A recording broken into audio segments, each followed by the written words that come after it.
ባለፈው ለማትሪክ ፈተና ከተቀመጡ ሴት ተማሪዎች መካከል የተወሰኑት እዛው ፈተናው ጣቢያ ላይ ወለዱ የሚል ዜና ሰምቼ በጣም ገረመኝ። ተማሪዎች ሲያጠኑ ሳይሆን ሲጠናኑ ነበር የከረሙት ማለት ነው። በእኛ ዘመን እንዲህ አይነት ነገር አልነበረም። እኔ ከዩኒቨርሲቲ ስወጣ ድግሬንና ድንግልናዬን ይዤ ነው የወጣሁት። የሃይስኩል ተማሪ እያለን ትምህርት ቤታችን ከከተማው ብዙ ኪሎ ሜትሮች ይርቃል። አሁን ሳስበው የርቀት ትምህርት የሚባለውን መስፈርት የሚያሟላው የእኛ ትምህርት ቤት ይመስለኛል። በጊዜው ተማሪው እድለኛ ከሆነ የሚወዳትን የክፍል ልጅ ከጎኑ አድርጎ የደብተር ኮረጆዋን ከራሱ ኮረጆ ጋር ደርቦ ተሸክሞላት እያጫወታት ከኮንጎ ጫማዋ ላይ አቧራውን በቅጠል እያራገፈላት እያሽኮረመማት ረጅሙን መንገድ ይዘልቋል። በዚህ ምክንያት መንገዱ ፍቅር አስጨርስ ተብሎ ይጠራ ነበር። በጊዜው የነበሩ ፍቅረኞች አብረው በመተኛት ሳይሆን አብረው በመራመድ ነበር የሚጨርሱት ማለት ነው።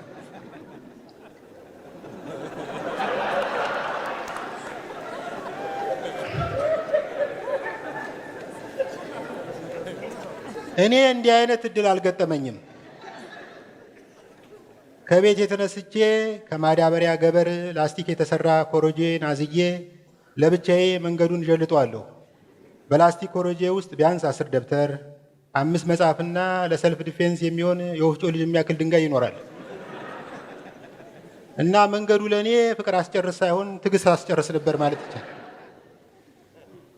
የዛሬ ልጆች መብታቸው ከአዋቂዎች ይበልጣል። ለምሳሌ ጨበሬ ወላጆች ልጆቻቸውን የውበት ሳሎን ውስጥ ወስደው ሲያስተካክሏቸው ሳይ ይደንቀኛል። ዛሬ የ8ኛ ክፍል ሴት ተማሪዎች ጸጉራቸውን ይተኮሳሉ፣ ቅንድብ በሂና ይሰራሉ። በእኛ ጊዜ ወላጆች ሴት ልጆቻቸው በሕዝብ ፊት አስቀያሚ ሆነው እንዲታዩላቸው የማያደርጉት ነገር አልነበረም። እናቶች የሴት ልጆቻቸውን ጸጉር እንደ አንቴና ከየማዕዘኑ ስበው ጫፉን እንደ ክርኳስ አድቦልቡለው በብር ላስቲክ ሸብ ያደርጉላቸዋል። በአጭሩ ሳይሸጥ ያደረ አናናስ አስመስለው ይለቋቸዋል።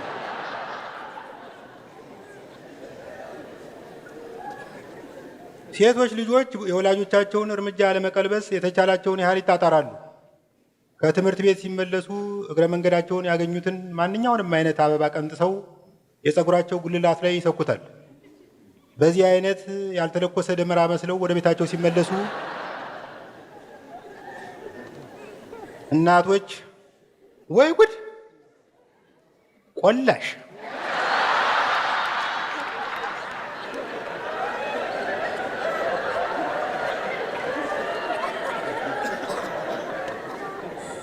አንገረገበሽ እንዲህ አረገሽ ይሏቸዋል።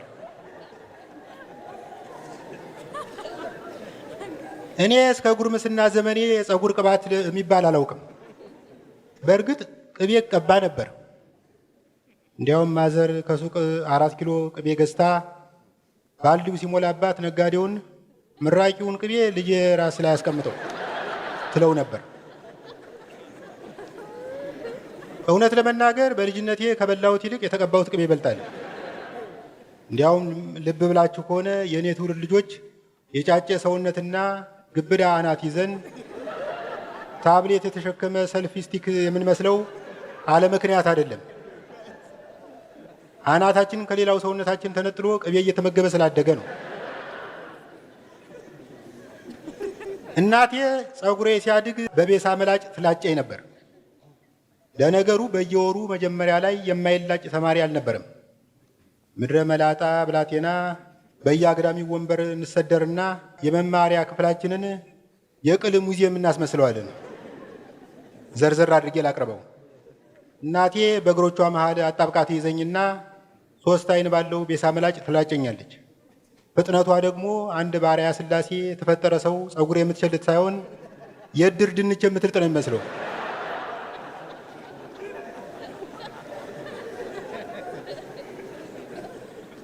ይህን ስታደርግ ከጎረቤታችን ሴትዮ ጋራ በአጥር አሻግራ እያወጋች ነው። በጨዋታው መሃል ያለች ስስቅ እጇ ቫይብሬት ሞድ ላይ ይሆናል። አንዳንዴ ከፀጉሬ ጋር ደርባ የደም ስሬን ትላጨዋለች። ደም እየተንጠባጠበ በቅንድቤ ሲወርድ እማዬ ነስሮሽ ነው ፈንክተሽ ነው?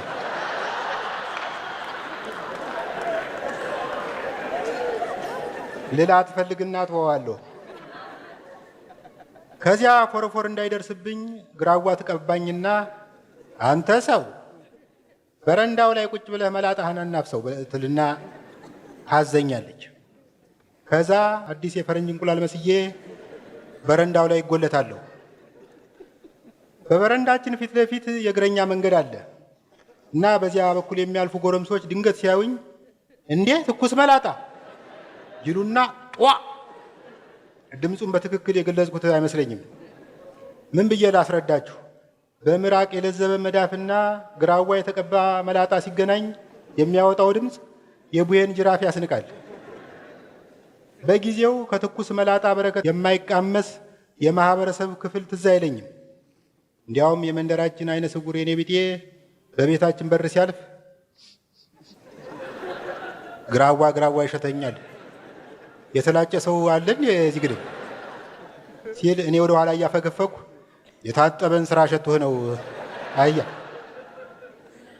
አሁን አዋቂ ሆኜ ሳስበው በጊዜው የልጅ ትኩስ መላጣ መምታት ዛሬ ፍቅረኛ ንቄጥ በስሱ እንደ መምታት አይነት ደስታ ይሰጣል። ማለት መቀመጫ። በአጭሩ ያኔ የተላጨ ራስ የህዝብ መዝናኛ ነበር። በአሜሪካ ወይም በአውሮፓ የፈለገ ሰው እንዲጫወትበት መንገድ ላይ የሚቀመጥ ፒያኖ አለ። የእኛ መላጣ ለህዝቡ ተመሳሳይ አገልግሎት ይሰጥ ነበር። ከዛ አደግኩ፣ አዋቂ ሆንኩ። አዋቂ ስትሆን በገዛ መላጣህ ላይ ሙሉ መብትና ስልጣን አለ። ሲሻህ ትወለውለዋለህ፣ ሲሻህ ታስተክለዋለህ። እስካሁን ከተናገርኩት ተነስታችሁ መገመት እንደምትችሉት 3 መንግስታትን ያፈራረቁ ወይም 3 መንግስታት የተፈራረቁብኝ ሰው ነኝ። ደርግ ህዝባዊ መንግስት ነኝ ብሎ ስለሚያስብ ባለስልጣኖች እንደ ህዝብ መኖር አለባቸው ብሎ ያምን ነበር። የደርግ ባለስልጣኖች ሁሌም ከላይ እስከታች ሰማያዊ ካኪ ለብሰው ከፋብሪካ የወጣ ሚኒባስ መስለው በህዝቡ ፊት ይታያሉ። ህዝቡ ግን አልተደነቀም፣ ኢምፕረስድ አልሆነም። ህዝብ ወደ ስልጣን የሚያወጣ ከድህነቱ እንድታወጣው ነው እንጂ ድህነቱ እንድትሻማው አይደለም።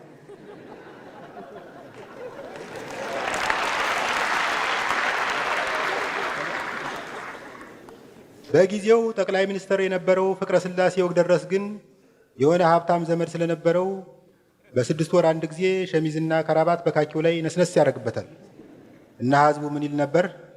አለባበስ እንደ ፍቅረ ስላሴ ወግደረስ። እኔ ግን እላለሁ ከለበሱማ እንደታከለውማ።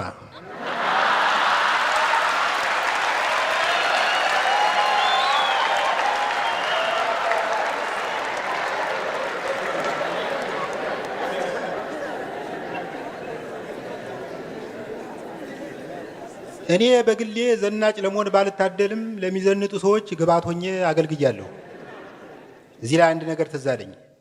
የሆነ ጊዜ ላይ አንድ የምናውቀው ሰው ለተፈናቃዮች እርዳታ ሰበስባለሁ ብሎ ተነሳ እና ልብስ ካላዋጣችሁ እያለ ያዋክበን ጀመር። ብዙ ጓደኞቼ የተለያየ መጠን ያላቸውን ልብሶች ገዝተው አበረከቱ። እኔም መቼም ሺህ ዓመት አይኖር ብዬ የሆነ ጊዜ በስጦታ ተሰጥቶኝ የጠበበኝን ሱፍ በቅናሽ ሸጥኩለት። አንድ ስማቸው እንዲገለጽ የፈለጉ ባለጸጋ ደግሞ የልብስ ማጠራቀሚያ መጋዘን አበረከቱለት። እርዳታ ሰብሳቢ ሰውዬ መጋዘኑን የልብስ ባንክ ብሎ ሰየመው። ከጥቂት ጊዜ በኋላ ተፈናቃዮች በቲቪ ስናያቸው ያው እንደ ድሮ ናቸው። ልጁ በበኩሉ ዝንጥ እያለ መውጣት ጀመረ። ከዛ አንድ ቀን ከጓደኛዬ ጋር ስናወጋ ስማ ይህ ሰውዬ እንዲህ የሚዘንጠው ከየት እያመጣ ነው ብዬ ጠየቅኩት። አው ከባንኩ እያወጣ መሰለኝ ብሎ መለሰልኝ። ዙሪያችሁን ስታዩ መካካድ አልበዛባችሁም? የሰውና የሰው የብረትና የብረት ግጭት አልበረከተባችሁም? ስለ ግጭት ከተነሳ የሚገርማችሁ ነገር እኛ ሰፈር 1 ደቂቃ ባልሞላ ጊዜ ውስጥ 4 መኪኖች ይጋጫሉ። 2ቱ በአነዳድ ስህተት ምክንያት ይጋጫሉ። 2ቱ ደግሞ የተጋጩትን መኪኖች ለማየት ሲሽቀዳደሙ ይጋጫሉ። ዘመኑ ብዙ የሚዘገን ነገር ያለበት ነው። እኔ በዚህ ዘመን አነቃቂ ንግግር እናገራለን የሚሉ ሰዎች ያስቀኑኛል። እኔ ሞቲቬሽን ስፒከር ብሆን ሊፈጠር የሚችለውን ነገር አስቡት። ሕይወት ከብዶሃል፣ አለቃ ያበሳጭሃል፣ ገንዘብ አልጠራቀም ብሎሃል፣ ከመኝታ ለመነሳት ወኔ ታጣለህ። ምኑ ተነካና ገና ሳረን ትበላለህ።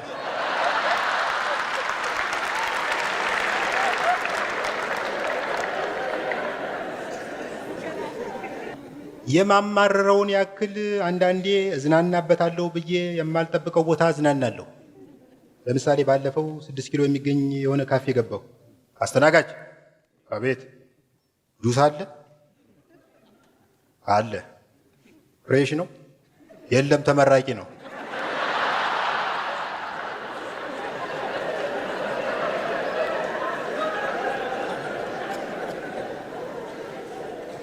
ባለፈው ደግሞ አንድ ስመጥር ሰው አርፎ ቀብሩ ላይ ተገኘው። የሆነ ሰውዬ ወደ መድረክ ወጣና አሁን ደግሞ አበባ ያበረከቱ ሰዎችን ስም ዝርዝር አቀርባለሁ፣ ጊዜ ለመቆጠብ ያክል አባቶቻቸውን ስም ዘለዋለሁ አለ። ከዚያ አቶ በላቸው። ኧረ አቶ በላቸው ነው። እሺ። አቶ ቀጀላ።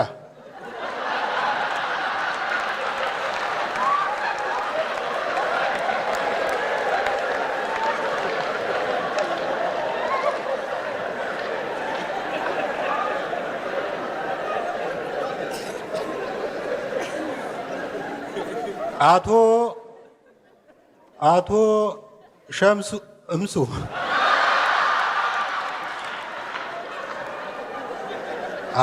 የጠራው እንደዚህ ነው። ሰውየው የቀጣውን ስም ከማንበቡ በፊት እየገፈተሩ አወረዱት።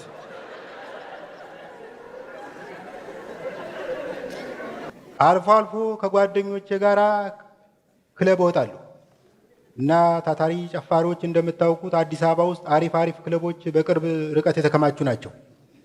እና አንድ ቤት ትገቡና በቅጽል ስሙ ማፊ የተባለ ዘፋኝ፣ ዋና ስሙ ማንደፍሮ ነው፣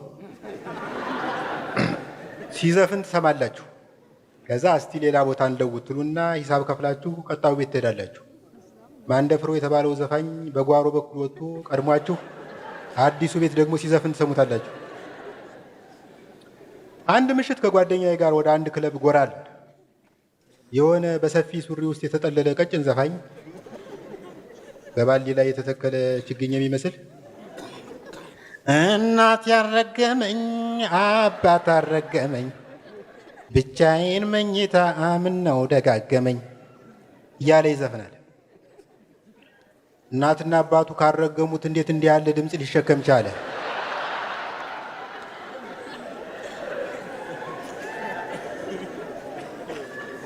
ወይ ሳያውቀው ራቅ ያለ ዘመድ ረግሞታል።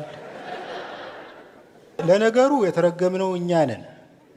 ይህን የመሰለ ያልተፈቀደ ሰልፍ መበተን የሚችል ድምፅ ከፍለን እንድንሰማ የተፈረደብን።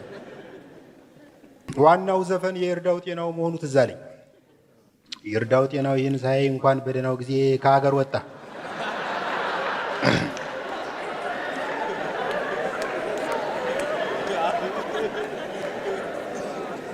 እኔ በመጨፈር እደሰታለሁ፣ ጓደኛዬ ደግሞ በመተቸት ይደሰታል። ጨፍሬ ወደ ጠረጴዛችን ስመለስ በትችት ያብጠለጥለኛል። ስማ፣ የጅማ ኦሮሞ ጭፈራ ሲጨፈር አንገትና ትከሻ ብቻ ነው የሚንቀሳቀሰው፣ ያንተ እግር አያርፍም። በትርፍ ጊዜ ልብስ ትሰፋለህ።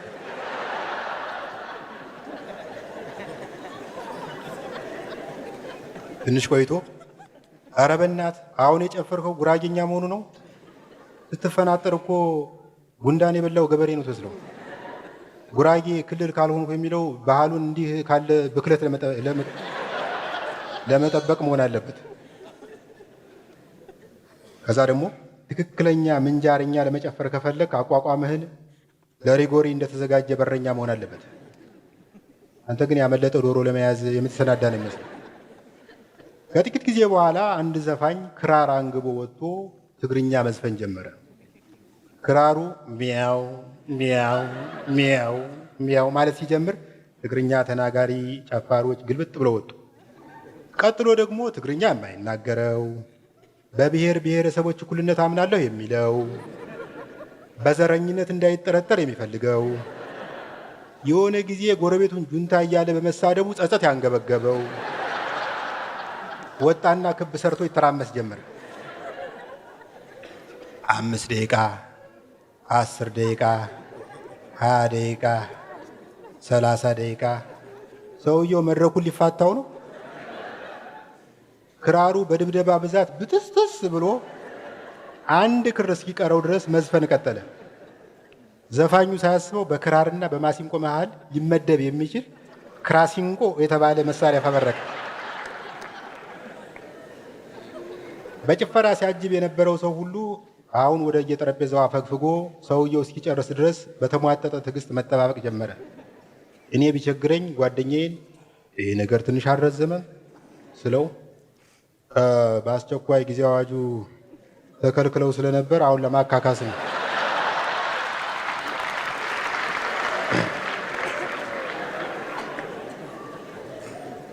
ከጥቂት ጊዜ በኋላ አንድ ሰውዬ ነጠላ አገልድሞ ወደ መድረኩ ከወጣ በኋላ በዘፋኙ እግር ስር ጋለል ብሎ እስክስ እስክስ እስክስ እስክስ ማለት ጀመረ። እኔ እንዲህ አይነት ጭፈራ ጨፍሬ አላውቅም። ዘልዬ መድረኩ ላይ ወጣሁና አጠገቡ ጋር ደንብዬ ዜማውን ተከትዬ ፈርገጥ ፈርገጥ ፈርገጥ ማለት ጀመርኩ። ይህኔ ነው ዘፋኙ ማዜሙን አቋርጦ ዋይ እዚህ ላይ አንድ ሰውዬ ጥሎታል፣ ክብሪት የያዘ ሰው ይኖራል?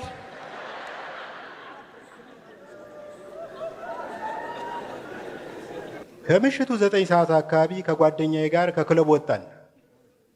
60-90 ደወልኩ። 5 ጊዜ ደጋግሜ ከደወልኩ በኋላ ኦፕሬተሯ አንስታ ፈረስ ትራንስፖርት ባኮልተኛበት